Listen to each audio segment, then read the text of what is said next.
No one saw this coming, not like this.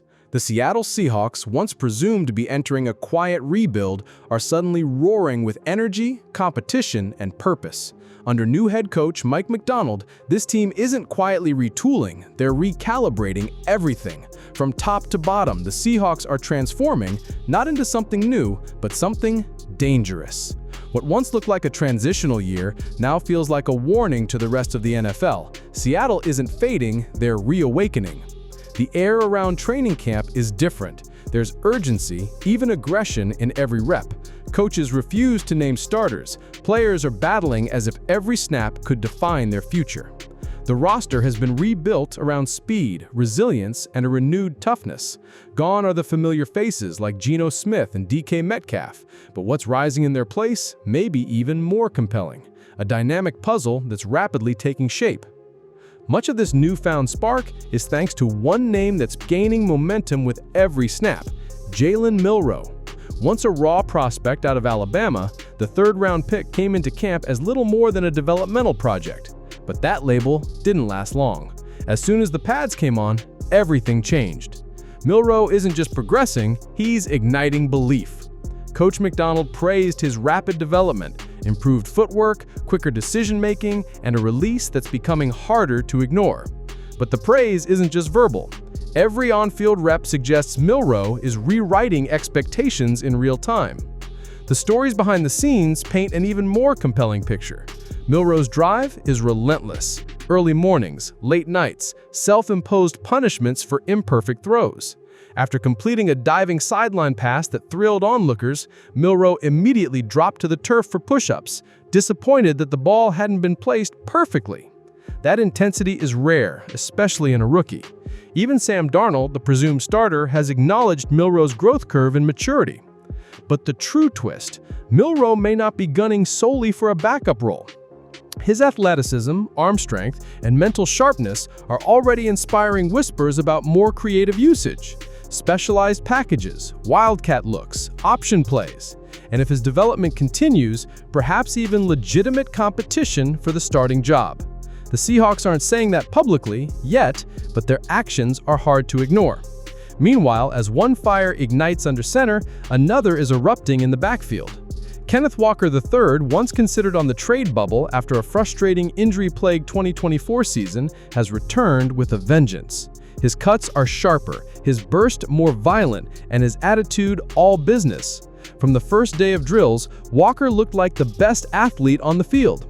And with rookie Kenny McIntosh now sidelined with an ACL tear, the Seahawks are turning back to Walker as the cornerstone of their rushing attack.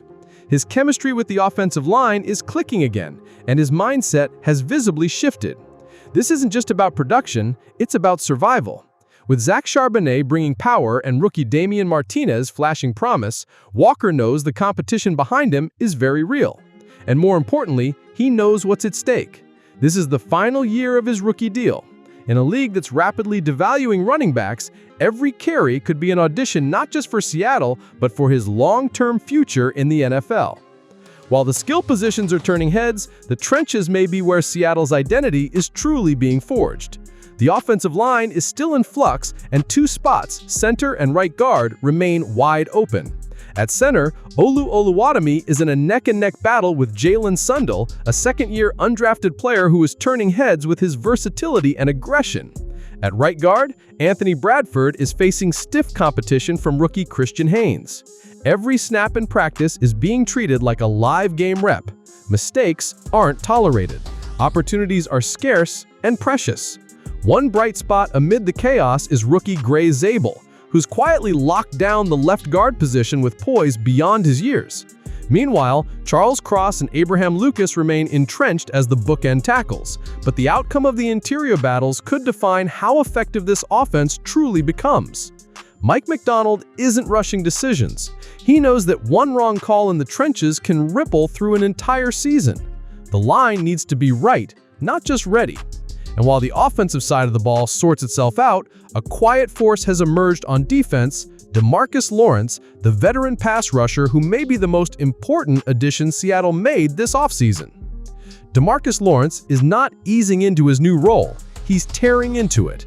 Despite over a decade in the league, the veteran edge rusher looks revitalized in Seattle. From his first day at training camp, Lawrence has brought a level of intensity that's raised the standard for the entire defense. Head coach Mike Macdonald called him the best drill player he's ever seen, not for flair, but for consistency, focus, and sheer relentlessness. He's not just going through the motions.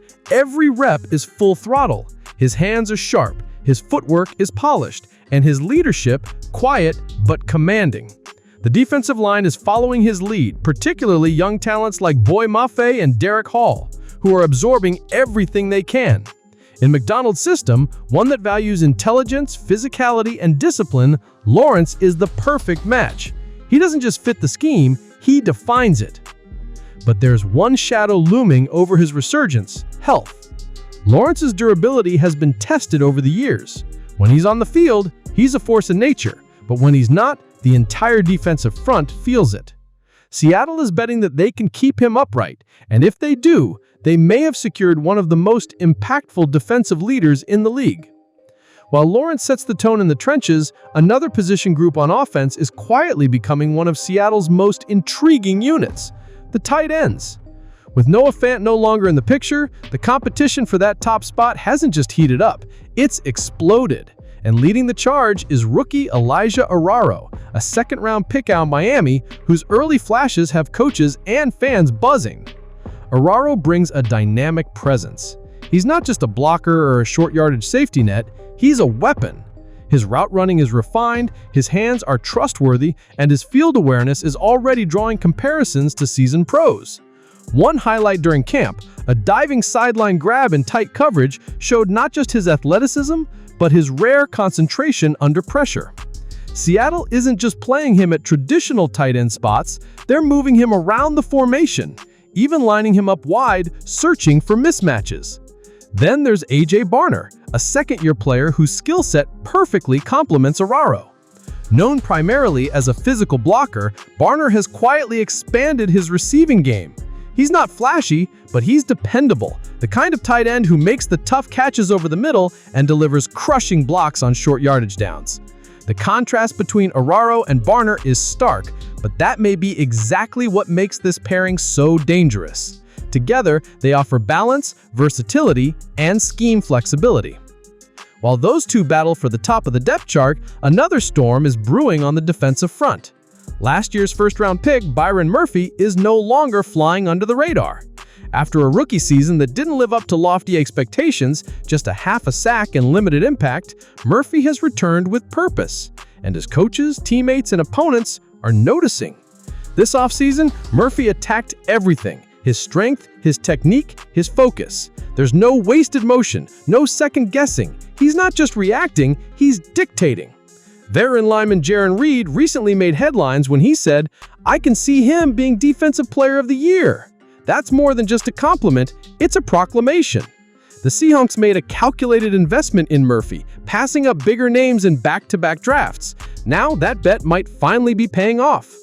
But as some players rise, others are quietly slipping into uncertain territory. Behind the scenes, roster spots are on the line and no one is untouchable. One of the biggest questions surrounds the quarterback depth chart. Sam Darnold is the presumed starter, but with Milroe accelerating faster than expected, Drew Lock could find himself the odd man out. Seattle doesn't usually carry 3 quarterbacks on the active roster. If Milroe secures QB2, Lock's future becomes murky, not because of performance necessarily, but because of the numbers game. Meanwhile, another name teetering on the edge is Riq Woolen. Once celebrated for his breakout rookie campaign, his subsequent performances have been a mixed bag. The talent is still there, his range, his ball skills, his athleticism, but the inconsistency, missed tackles, and blown assignments have opened the door to doubt. Macdonald hasn't criticized him publicly, but the silence is telling. This could be a prove-it year, and if Woolen doesn't rise to the occasion, Seattle may look elsewhere in 2026. So now, the Seahawks find themselves at a crossroads. A new identity is forming, one built on speed, aggression, and accountability. But the path forward is full of hard decisions. Who earns a spot? Who becomes a surprise cut? And which players quietly shape the future while no one is watching? One thing is certain, under Mike Macdonald, nothing is promised. Only the disciplined, the explosive, and the relentless will survive.